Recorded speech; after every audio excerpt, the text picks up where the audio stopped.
Relato paranormal. Colección Terror. Introducción. Edgar Allan Poe nos presenta una conversación entre dos personajes que representan la dualidad del ser humano, la razón y la pasión. Monos, el personaje racional, argumenta que la vida es una ilusión y que la muerte es el único fin verdadero. Por otro lado, Una, el personaje apasionado, defiende la vida y la belleza del mundo. A lo largo del diálogo, ambos personajes se enfrentan en un debate filosófico sobre la existencia y la muerte, y sobre la naturaleza humana. La obra de Poe nos invita a reflexionar sobre la dualidad del ser humano y sobre la importancia de encontrar un equilibrio entre la razón y la pasión en nuestras vidas. Coloquio entre monos y Una. Edgar Allan Poe. Una. ¿Renacida? Monos. Sí, mi hermosa y más amada Una. Esta era la palabra, sobre cuyo místico significado yo había meditado tan largamente, rechazando la explicación del sacerdote, hasta que la muerte ha descifrado el secreto para mí. Una. La muerte. Monos. Qué extrañamente repites mis palabras, dulce Una. Y qué gozosa inquietud en tus ojos. Estás confusa y sobrecogida por la majestuosa novedad de la vida eterna. Sí, hablaba de la muerte, y qué singularmente suena aquí esa palabra que en los viejos tiempos acostumbraba llenar de terror todos los corazones, haciendo marchitar todos los deleites. Una. A la muerte, el espectro que se sienta en todos los festines. ¿Cuántas veces, monos, nos perdimos en especulaciones acerca de su naturaleza? Qué misteriosamente actuaba como freno para la felicidad humana, diciendo a cada paso hasta aquí, y no más allá. Aquel vehemente y mutuo amor nuestro, querido monos, que ardía en nuestros pechos. Cuán vanamente nos hacía lisonjeamos, sintiéndonos felices por sus primeros brotes, de que nuestra felicidad se fortalecía con su fuerza. Ay, mientras crecía en nuestros corazones el temor de que aquella hora funesta se estaba acercando apresuradamente para separarnos para siempre. Así con el tiempo el amor se volvió doloroso, y el odio hubiera sido entonces un verdadero don. Monos. No hablemos ahora de esas penas, querida Una. Mía. Mía para siempre. Una. Pero ¿no es el recuerdo del dolor pasado lo que constituye la alegría actual? Todavía tengo mucho que decir de las cosas pasadas. Por encima de todo, ardo en deseos de conocer los incidentes de tu paso a través del oscuro valle de la sombra. Monos. ¿Y cuándo la radiante Una pidió nada en vano a su monos? Voy a ser minucioso al relatarlo todo. ¿Pero en qué punto he de dar comienzo al relato? Una. ¿En qué punto? Monos. Tú lo has dicho. Una. Monos, te comprendo, la propia muerte nos ha enseñado a los dos la propensión del hombre a definir lo indefinido. No te pedirá que comiences con el momento de la cesación de la vida, sino en aquel triste momento en que, habiéndote abandonado la fiebre, te hundiste en un sopor, inmóvil y sin respirar, y yo te cerré los pálidos párpados con los dedos llenos de apasionado amor. Monos. Una palabra primero, Una mía, referente a la condición general de los hombres de aquella época. Recordarás que uno o dos de los sabios antepasados, sabios realmente, aunque no en la estima del mundo, se habían aventurado a dudar de la propiedad del término progreso, como aplicado a los avances de nuestra civilización. Hubo periodos en cada uno de los 5 o 6 siglos que precedieron inmediatamente nuestra muerte, en que surgieron de vez en cuando algunas mentalidades vigorosas que valientemente luchaban por aquellos principios cuya verdad se muestra ahora a nuestra liberada razón, principios que hubieran enseñado a nuestra raza a someterse a la dirección de las leyes naturales en lugar de someterlas a su control. A largos intervalos, aparecían algunas mentes maestras que consideraban todo avance de la ciencia práctica como un retroceso en la verdadera utilidad.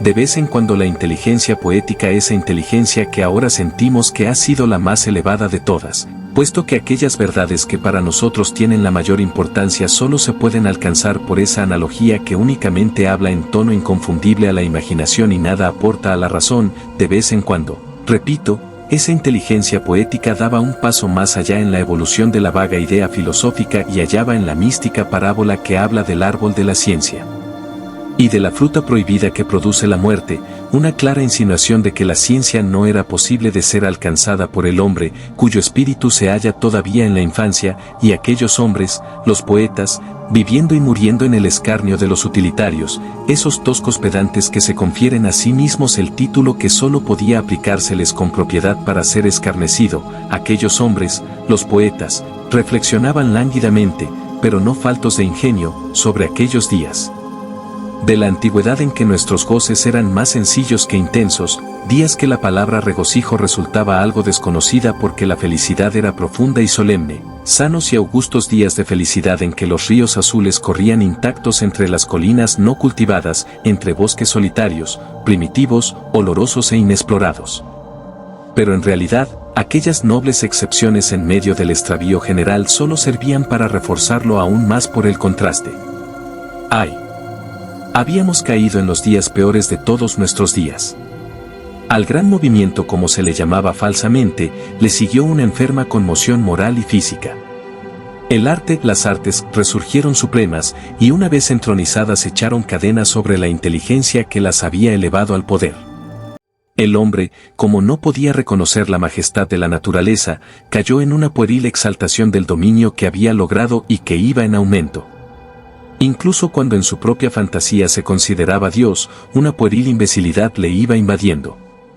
Como se puede suponer, del origen de este desorden se fue contagiando cada vez más con toda clase de sistemas y abstracciones, se envolvió en generalidades. Entre otras extrañas ideas, ganó terreno la de la igualdad universal y a la faz de la analogía y de Dios, a pesar de la fuerte voz de las leyes que advierte sobre los grados que se observan con claridad en todas las cosas de la tierra y del firmamento. A pesar de estas leyes, el hombre hizo insensatos esfuerzos para establecer una democracia omnipotente. Y, sin embargo, estos males surgieron del origen de todos los males, el conocimiento. El hombre no pudo conocer y sucumbió. Entretanto, se elevaron enormes ciudades humeantes, las verdes hojas se encogían ante el caliente respiro de los hornos, la hermosa faz de la naturaleza quedó deformada como por alguna repugnante enfermedad y yo pienso, mi dulce una, que hubieran bastado nuestros soñolientos sentidos de lo forzado y de lo excesivo para detenernos en aquel punto. Pero ahora se comprende que trabajábamos en nuestra propia destrucción por la perversidad de nuestro discernimiento, o mejor tal vez, por la ceguera de su cultivo en las escuelas. Porque la verdad es que en medio de aquella crisis, el discernimiento solo, aquella facultad que mantiene una posición intermedia entre la inteligencia pura y el sentido moral, solo aquel discernimiento podía habernos conducido con suavidad otra vez hacia la belleza, la naturaleza y la vida. Pero ay del puro espíritu contemplativo y de la intuición majestuosa de Platón. Ay de la que precisamente él la consideraba como toda necesaria educación del alma. Ay de él y de ella.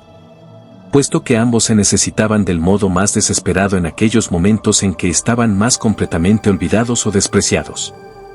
Pascal, un filósofo a quien ambos amábamos, ha dicho que tout notre raisonnement se réduit à céder au sentiment, que todo nuestro razonamiento se reduce a ceder al sentimiento, y no es imposible que este sentimiento de lo natural, de haber tenido tiempo, habría recuperado su antigua ascendencia sobre la severa razón de las escuelas. Pero esta cosa no había de poder ser. Prematuramente provocada por la intemperancia del conocimiento, la vejez del mundo vino rápidamente. Esto, la masa de la humanidad no lo vio, o viéndolo intensa aunque infelizmente, afectó no verlo.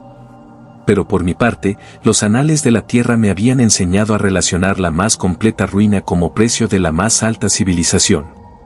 Yo me había imbuido de una presciencia de nuestro destino por la comparación de China, la sencilla y sufrida, con Asiria, la arquitectura, con Egipto, la astrología, con Nubia, la más astuta que ninguna, madre turbulenta de todas las artes.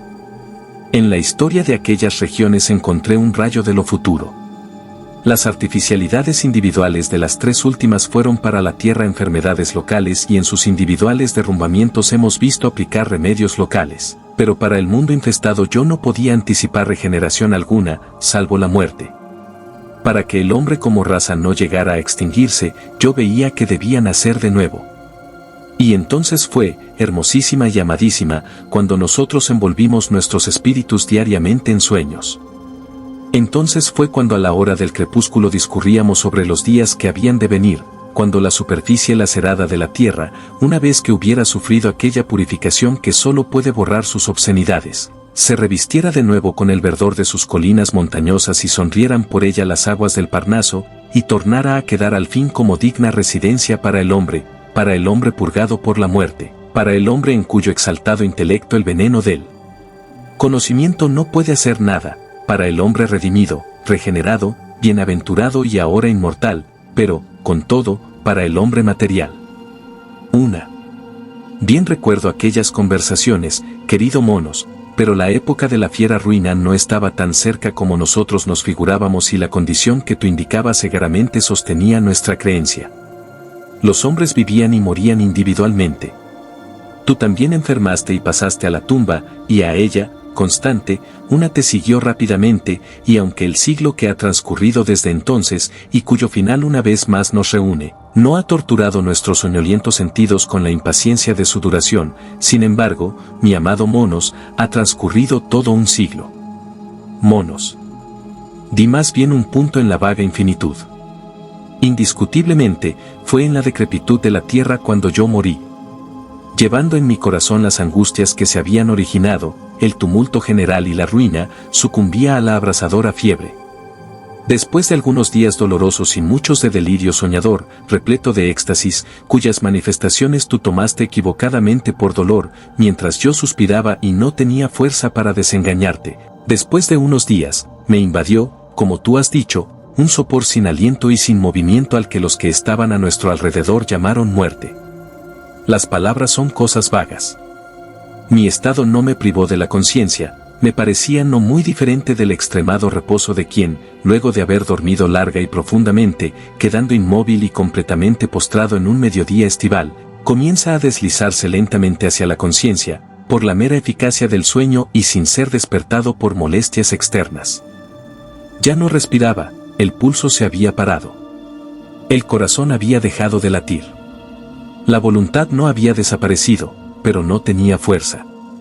Los sentidos estaban extrañamente activos, aunque de modo anormal, asumiendo a menudo las funciones unos de otros, sin orden ni concierto.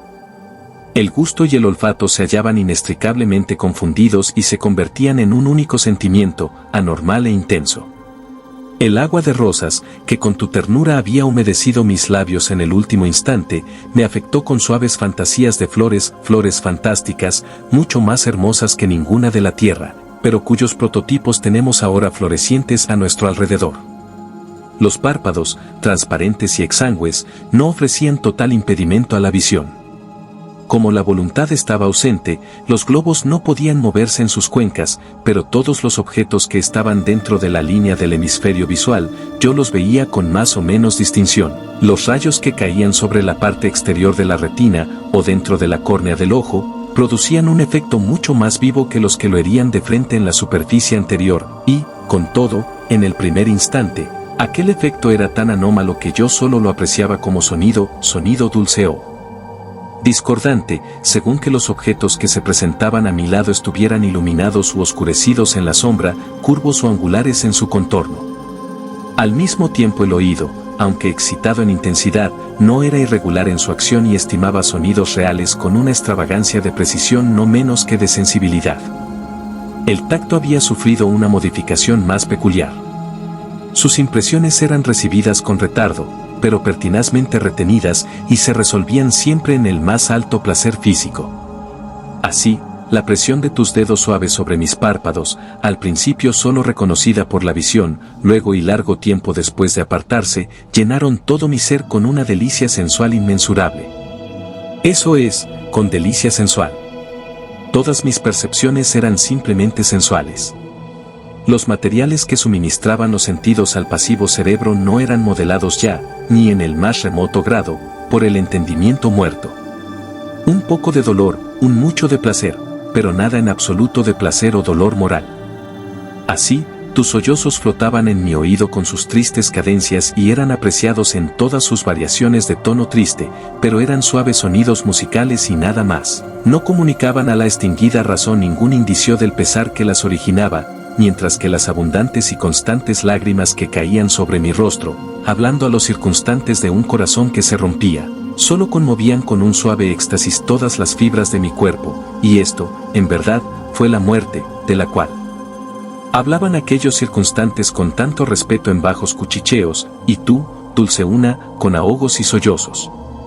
Me vistieron para ponerme en el ataúd, 3 o 4 negras figuras que se deslizaban atareadamente de arriba para abajo y cuando cruzaban la línea recta de mi visión me afectaban como formas, pero al pasar a mi lado, sus imágenes me impresionaban con la idea de chillidos, quejidos y otras tristes expresiones de terror, de horror o de angustia. Tú solamente, vestida con túnica blanca, pasabas junto a mí en todas direcciones de una manera musical. El día declinaba, y cuando su luz se desvaneció me sentí poseído de una vaga inquietud, de una ansiedad tal como la que siente el dormido cuando tristes sonidos reales resuenan continuamente en su oído, bajos, distantes sonidos de campanas, solemnes, a largos pero iguales intervalos y mezclándose con sueños melancólicos. Llegaba la noche y con sus sombras un pesado malestar que oprimía mis miembros con la opresión de algún peso abrumador que resultaba palpable. Había también un sonido de gemidos, no diferente a la distante repercusión de la marejada, pero más continuo, que habiendo comenzado con el crepúsculo, había crecido con más fuerza en la oscuridad. De pronto trajeron luces a la habitación y aquellas repercusiones quedaron inmediatamente interrumpidas en frecuentes y desiguales golpes del mismo sonido, pero con menor monotonía y distinción. La poderosa opresión se había aliviado en gran medida, y brotando de la llama de cada lámpara, pues había muchas, manaba sin interrupción en mis oídos un acento de melodiosa monotonía. Y cuando entonces, querida una, acercándote a la cama, sobre la que yo estaba tendido, te sentaste suavemente junto a mí y con la brisa de tus dulces labios oprimiste mi frente, se alzó trémulo en mi pecho y mezclándose con las sensaciones simplemente físicas que las circunstancias habían provocado, algo semejante al sentimiento mismo, una sensación que casi comprendía, casi correspondía a tu diligente amor y pesar, pero este sentimiento no arraigó en el corazón sin latidos, y más parecía una sombra que una realidad, y se fue extinguiendo rápidamente, primero en extremada quietud y luego en un placer puramente sensual como antes. Y entonces, en la destrucción y en el caos de los ordinarios sentidos, parecía alzarse en mí un sexto sentido, de una perfección absoluta. En su ejercicio hallé vivo deleite, con todo, un deleite todavía físico, puesto que el entendimiento no tenía relación alguna con él. El movimiento de mi cuerpo humano había cesado completamente. Ni un solo músculo se agitaba, ni un nervio vibraba, ni una arteria latía, pero parecía haber brotado en el cerebro aquello de que ninguna palabra podía comunicar a la inteligencia simplemente humana, ni siquiera un concepto confuso. Permite que lo llame una pulsación mental penduleante. Era la incorporación mental de la idea abstracta que tiene el hombre del tiempo, pues la absoluta igualación de aquel movimiento, o de algo parecido, había sido ajustado a los propios ciclos de las órbitas del firmamento. Con su ayuda, medí las irregularidades del reloj que estaba sobre la chimenea y de los relojes de los visitantes. Su tic-tac llegaba sonoramente a mis oídos. La más ligera desviación de la verdadera proporción y estas derivaciones predominaban constantemente, me afectaban tanto como las violaciones a la verdad suelen afectar al sentido moral en la tierra. Aunque no había 2 relojes en la habitación que diesen a la vez sus segundos, con todo, no tenía yo dificultad en retener en mi espíritu los tonos y los respectivos errores momentáneos de cada uno, y este sutil, perfecto, existente por sí mismo sentimiento de duración, este sentimiento que existía, como ningún hombre hubiera podido concebir que existiera, con independencia de cualquier sucesión de acontecimientos, esta idea, este sexto sentido, brotando de las cenizas de los demás, era el primer paso cierto y evidente del alma inmortal en el umbral de la temporal eternidad. Era medianoche, y tú todavía estabas sentada junto a mí. Todos los demás se habían marchado de la cámara de la muerte. Me habían puesto en el ataúd. Las lámparas ardían parpadeando, esto lo sabía por el trémolo de los monótonos sones. Pero de pronto la melodía disminuyó en distinción y volumen. Finalmente, cesó. El perfume se extinguió de mi nariz, las formas no afectaron por más tiempo a mi visión. La opresión de la oscuridad se alzó por sí misma de mi pecho. Una débil sacudida como de electricidad invadió mi cuerpo y fue seguida por una pérdida de la idea de contacto. Todo lo que el hombre llama sentido se había sumergido en la única conciencia del ser y en el único permanente sentimiento de duración. El cuerpo mortal había sido al fin herido por la mano de la fatal destrucción. Con todo, la sensibilidad no se había apartado completamente, pues la conciencia y el sentimiento que quedaban ejercían algunas de sus funciones con una letárgica intuición. Yo advertía el terrible cambio que ahora se estaba operando en mi carne, y como a veces sucede en sueños, que se capta la presencia de alguien que se apoya sobre nosotros, así, dulce una, yo aún sentí que tú estabas cerca de mí. Así también, cuando llegó el segundo mediodía no dejé de darme cuenta de los movimientos que te apartaron de mi lado, de los que me encerraron en el ataúd y me depositaron en el coche fúnebre que me llevó a la tumba, de los que me hundieron en ella y que paletada a paletada amontonaron pesadamente el barro sobre mí, y que así me dejaron en la oscuridad y en la corrupción, abandonado a mis tristes y solemnes sueños con los gusanos. Y allí, en la prisión que tiene pocos secretos que revelar, rodaron los días, las semanas y los meses, y el alma observaba estrechamente el paso de cada segundo que volaba y sin esfuerzo alguno registraba su vuelo, sin esfuerzo y sin objeto. Pasó un año. La conciencia de ser se había ido tornando hora por hora más borrosa, y la de mera localización había, en gran medida, usurpado su puesto. La idea de entidad se iba confundiendo con la de lugar. El estrecho espacio que inmediatamente rodeaba lo que había sido el cuerpo estaba entonces viniendo a ser el cuerpo mismo. Al fin, como ocurre frecuentemente a los que están durmiendo, pues con el sueño y su solo mundo la muerte queda representada, al fin, como a veces sucede sobre la tierra al que duerme profundamente, cuando alguna luz lo sobresalta en su despertar y, sin embargo, lo deja medio envuelto en sueños, así llegó para mí, en el estrecho abrazo de la sombra, aquella luz que solo podía haber tenido el poder de despertarme, la luz del constante amor. Los hombres se afanaban en donde yo yacía en tinieblas. Levantaron la húmeda tierra y sobre mis huesos consumidos bajaron el ataúd de una. Y entonces todo volvió al vacío de nuevo. Aquella nebulosa luz se había extinguido, aquel débil estremecimiento había vibrado en el reposo. Muchos lustros habían sobrevenido. El polvo había vuelto al polvo. Los gusanos no tenían más alimento. El sentido del ser, finalmente había desaparecido por completo y allí reinaban en su lugar, en lugar de todas las cosas, dominantes y perpetuos, los autócratas, espacio y tiempo. Porque para lo que no era, para lo que no tenía forma, para lo que no tenía pensamiento, para lo que no tenía conciencia, para lo que no tenía alma y aún para aquello que ya no formaba parte de la materia y para aquella inmortalidad, la tumba todavía era una morada, y las horas corrosivas, sus compañeras.